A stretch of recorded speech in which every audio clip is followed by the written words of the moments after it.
right, guys, we got a good show for you today. We have Shawn Oakman from Baylor. He has an interesting life story and career and is working to get back to the NFL right now. Thanks for coming on, man. Not too easy. Hey, so I'm interested. You went to Penn State coming out of high school. At the time, Correct. what made Penn State that school for you? What made Penn State the school for me? Yeah, right out of high school. It was full of legends. It was full of defensive linemen legends. It was full of coaches legends. It was not too many schools on the East Coast that you would really consider going to coming out of Philadelphia, Pennsylvania, unless you were going like to Florida or Alabama or something of that nature. Yeah. But I wanted to be coached by legends. I wanted to be coached by the best. And it was a great university for me. You know what I mean? Tamba Ali's, the Aaron Mabins, the Courtney Browns, the so many others that came out of that university that became great defensive linemen in the NFL. Yeah. So, you went there your freshman year. You ended up transferring to Baylor. At the time, why was Baylor the school that you wanted to go to next? Well, it wasn't really my choice. I was a kid. I probably did have choices, but at that point in time, I didn't know I had that many choices. I didn't know where I was going. I was kicked out of school. I really didn't think I was going back to a school or back to a university or even playing football again ever. And so once I got kicked out of my university, my first university, my coach immediately, my defensive lineman coach, Coach Larry Johnson, immediately pulled me into his office and like, I'm going to find you another school.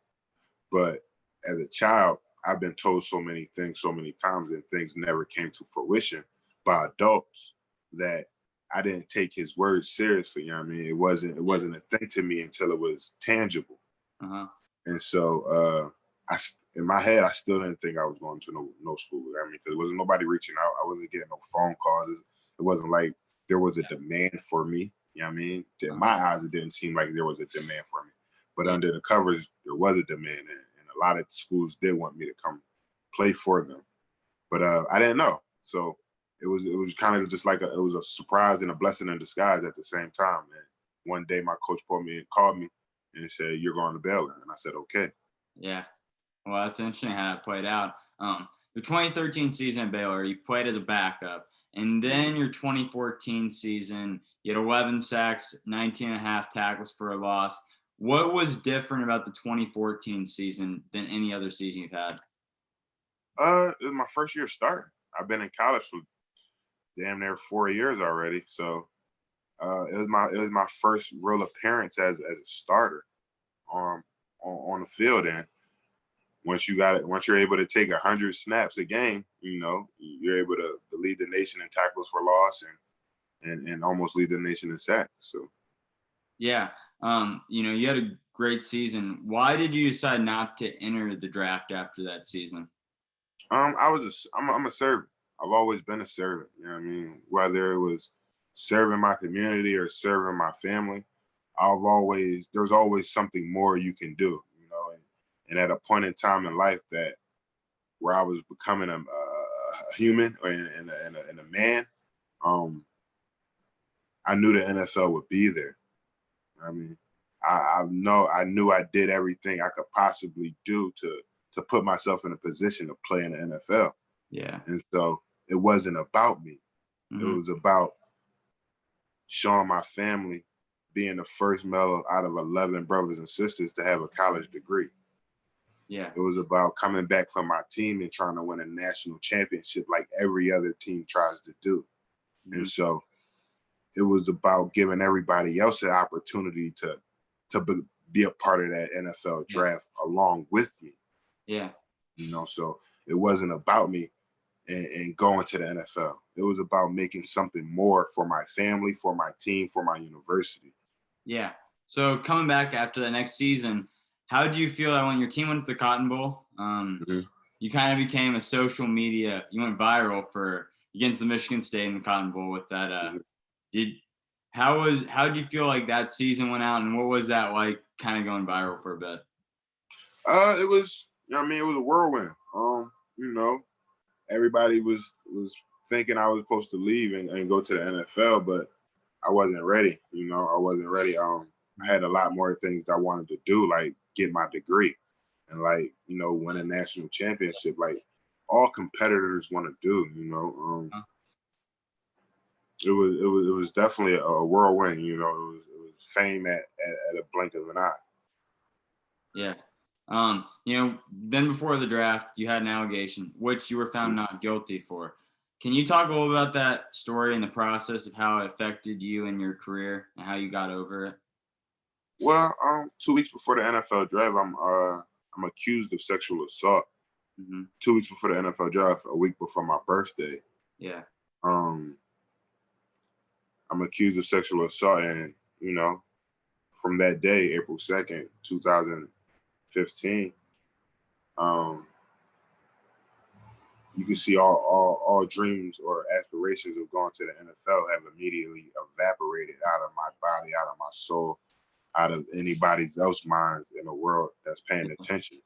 So it was a struck of life. You know what I mean? It was a struck of a whole bunch of feelings and emotions that you really can't explain when you're in that situation. It just is what it is, and for some odd reason, I had the will of fight to not give up, to not quit, to not take a plea deal, to not be who they said I was. Yeah. And so for 3 years, I'm out on bond, just stuck in a place where mentally no one should ever be. Being at the height of the heights to being at the lows of the lows in a matter of 24 hours. Mm-hmm. It's a place where no one should ever have to be. No one should ever have to go through. But lucky enough, I was blessed enough to have the strength to sit out for 3 years. And without knowing my outcome, honestly, without knowing my outcome, me being who I am, I've always had a positive outlook on life because I've always been through the worst. Yeah. And I've always came out on top due to the grace of God. Yeah. But, when you're going through something like that, it's like, it's unexplainable. It's truly unexplainable. Yeah, I mean, you were one of my favorite players at Baylor. My family's from Texas. My family goes there. I've always followed your story, and I imagine during that time, like the handouts, all the party invites, they all like went away. Would you learn about yourself during that time? What would be like one piece of advice you'd give someone that's like really just like, hey, I'm down in the mud right now? Oh, that's a great question. Oh man. You know what I figured out the easiest thing for me to do was? What? I had no control over the situation that I was currently in, right? Mm-hmm. And so the only thing I had control over is what I had control over. And that was, no, for real. That was living the best life that I possibly could live. Uh-huh. You know what I mean? That was going to work, that was feeding my dogs, that was paying my bills, and that was getting up and doing a responsible thing each and every day, even though I didn't want to. You know what I mean? Mm-hmm. But the thing that I couldn't control was these allegations. The things that I couldn't control was the way people look at me. What things I couldn't control was having to go through these 3 years. Yeah. So I put it in God's hands. Yeah. And God told me, don't worry about it. And so every time I would go to my barber would tell me, hey, bro, how you feeling? Like, I'm good, bro. Mm-hmm. And ain't nothing I could do. Yeah. He's like, you ain't worried, you ain't upset? No. Be worried and upset for what? It's not in my hands. Yeah. Only thing I would do is stress myself out more to try to worry about something I had absolutely no control over. Mm-hmm. So anybody that's going through a similar situation, understand that it's out of your hands. Yeah. So why stress over something that you can't control anymore? Mm-hmm. The cards have already been dealt. Yeah. Now you just got to see what the other person is holding. So, yeah, 100%. I guess. Yeah, I thought you would say something like that. I mean, I've had the privilege, it started this a couple months ago with me and some Division I football friends, to talk to athletes like yourself. And, we always try to take away something from all these talks, because you can learn something from everyone. So I really appreciate that answer. This next question you're friends with Brandon Marshall. You met him in an airport terminal. Talk about your relationship with him. Brandon Marshall, he's a really good guy. He's a really good guy. And so I met him after my first year playing at Baylor, leading the nation in tackles for loss. Yeah. And I was supposed to go back to Baylor right after the game, but I actually had sprained my knee. Yeah. And so not being able to go back to Baylor and start training how I was thinking I was going to do immediately, I'm like, shit, let me take a little break and go home since I got a bum knee. I'm gonna relax. Yeah. Luckily enough, Brandon's from Pittsburgh, Pennsylvania, and so we're in the same terminal. Mm-hmm. And so he's already there. I just so happened to be crutching up in my crutches, and he noticed we played his college team that day. The day before, and so his alma mater. And so the day before, he was at the game and everything.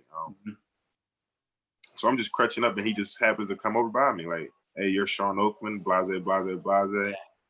And from that day on, we've been real close friends. But even in my situation, there's no fault to him. You know what I mean? He was one of those people that abandoned me in that time. And I don't blame him for it. Not at all, because everybody has to make a decision. And that was the route he decided to take. But there's pressure on him as well. You know what I mean? There's pressure to speak up for someone. There's pressure to protect your family. You know what I mean? There's pressure to protect yourself, to protect your business, to protect your brand. Yeah. And so he definitely is somebody that I can still reach out to for sure. Yeah. You've been all over different football leagues. You played the fan control league a little bit this fall. You played the spring league and stuff. What's it like going around playing, this type of football, like minor league football? Man, I love the game. I love the game of football. I love to hit people. Yeah. It's been different, not being on the main stage, but it's the game I love to do. It's what gives me joy. It's what gives me happiness. It's what keeps my mind straight and in control. So, any time I get to play a chance to play football at the highest level that I can, I'm gonna take that opportunity. The fan controlled league was very good. It was on Twitch, man. A lot more people watched it than anything, I would say. Yeah, definitely. Josh Gordon was definitely probably a big part of that. Johnny Manziel was definitely a big part of that. Even Bob Mariner was definitely a big part of that. Having Quavo and all those other people, Marshawn Lynch, that attached to that name and to that league, definitely made it something that people was interested in. Yeah. You worked out the New York Saints. You had a pulled hamstring, and you didn't play your best that day, and you decided you didn't get signed by them. But what was that like getting a chance again? What did it show you? It was a blessing. Just to be able to step in that locker room, having Alvin Kamara come up to you and say, "Congratulations, bro!" Like Michael Thompson coming up into you talking about, "Hey, bro, we would have kicked y'all ass in the national championship if y'all would have, beat Michigan State or whatever the case may have been." Like, it's the place I'm supposed to be. It's where I'm most comfortable. Just being in there for that day, gives me chills and goosebumps. Being around those types of athletes, watching Cam, what's his name? The defensive end.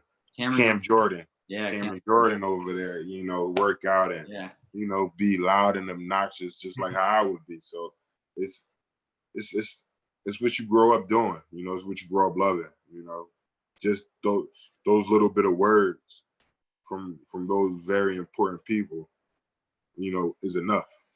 It's enough. I saw back actually, it was a tweet. I think it was this fall. Myles Garrett, I'm a Browns fan, grew up a Browns fan my whole life. He tweeted out trying to get you to Cleveland. Did you know he was doing that? Did he tell you? I did not know that at all. Like, it was it was a shock to me. So that's why I had to repost. I'm like, somebody's paying attention. Yeah. Somebody's paying attention. I work my ass off each and every day. So it's just I'm ready for that opportunity whenever that opportunity presents itself. Yeah, you signed a deal to play in Toronto in the CFL. You get to play with Martavis Bryant, Kelly Bryant. What are you looking forward to most, and how are you getting ready for that season? Man, I'm working my ass off. Like I'm a freshman in college again, so it's exciting. We got a lot of great talent that's supposed to be on the team, and I only want the best. I want the Grey Cup. I want the word. I want to lead the league in sacks. You know what I mean? Mm-hmm. Lead the league in tackles for loss. Do what I do. Cause mayhem, and lead my team to a Grey Cup. Hopefully get my opportunity. Yeah. Is it like right now for you? Because you've been playing forever. 28. Is it like every day? Are you still working on the form, or is it just getting stronger? What's the big stuff right now? Every day, you know what I mean? They Mike Tyson said it the best, man. Everything you do, the things you hate to do, you got to do it like you love to do. And so you got to work on that form every day. You got to work on that pad level every day. You know what I mean? The weight room has always been easy for me, but I love being in there. So I'm in there every day, but it's when you've been through a situation like this, you can't take a day off. Yeah. For sure. Because there's that next young kid that's been drafted, that's gonna get drafted. You know what I mean? Mm-hmm. And you're literally at the bottom of the totem pole. You know what I mean? So I'm at the bottom, and there is no breaks. There is no taking days off. There is no, I don't feel like it today. Yeah. You're just gonna work hard and take it. You talked about that. Is the goal right now to what you're working for every day while you're playing in these CFL, some of these different leagues? Is it like this season? Are you eventually trying to gain some momentum in the NFL roster? Correct. Hey, that's every game I play. So if you need a pass rusher, 6'8", 6'9", 280, I'm here. Yeah. It's just who's willing to take that risk? Who's willing to put on their big boy draws and be like, we're going to take this kid and we don't care what backlash comes with it, because he sat there and did everything he was supposed to do diligently at that rate. You know what I mean? So I was supposed to do that, and I did it. And who's willing to take that next step? You know what I mean? And it's been the Toronto Argonauts, thankfully. You know what I mean? They're willing to put their name and their brand on the front line and say, we're willing to take this kid. So I'm thankful for the Toronto Argonauts, and I'm thankful for the opportunity that I have right now. Yeah, final two questions. You're the founder of Open Obstacles. Can you talk a little bit about that? This is Open Obstacles. It's something that gives me joy. It's something that gives me pride, and something that I turned a bad situation into a good situation, and that's what Open Obstacles is. It's a platform for people to reach out to me, with any situation that they're going through, good, bad, ugly, or indifferent, and I'm able to give them my word of advice or my help or whatever they may need at that time. I'm able to give that to them. And if I don't got the answer, I'm pretty sure I can find somebody with the answer, And so I made that platform because when I was going through my situation, there was nobody I could reach out to. Yeah. I reached out to, and you can probably think about any athlete, you know what I mean, in my position, you know what I mean, anybody that could give me some type of word of advice, and no one reached back, and so I said, I'm not going to be that person. I won't be that athlete that won't reach back. And so I made that platform for that reason. Yeah, I know, obviously not on your level, but, bunch of, I've had situations I've gone and you feel like you could count on somebody, and sometimes they're not there because, they want to be there with your highest points, but sometimes at your lowest they leave because they don't want to help it out. Exactly. Yeah. Exactly. Final question. This is the hardest one. We always ask everyone, What do you want people to remember about yourself when they hear the name Shawn Oakman? I remember the brand. You're gonna remember the brand. You're gonna remember I ain't never give up. You're gonna remember the relentlessness that I played with on the field and I played with in life. You know, for you to even mention open obstacles, that means I'm doing something good. That means I'm doing something right. You know, and hopefully that brand and those words will take me further than I've ever known before. So that's my answer. Yeah, well, Shawn, I really appreciate it. We've had people from like Tony Mandarich, we've had top high school athletes, NFL players, NBA players. We're just a bunch of high school, college athletes that are trying to, give people like you a voice. And, when you come on, it means a lot to us. And we really thank you. Nah, man, I thank you for having me, man. Thank you. I was able to, give a little bit to your platform. Yeah, thank you. Not too easy.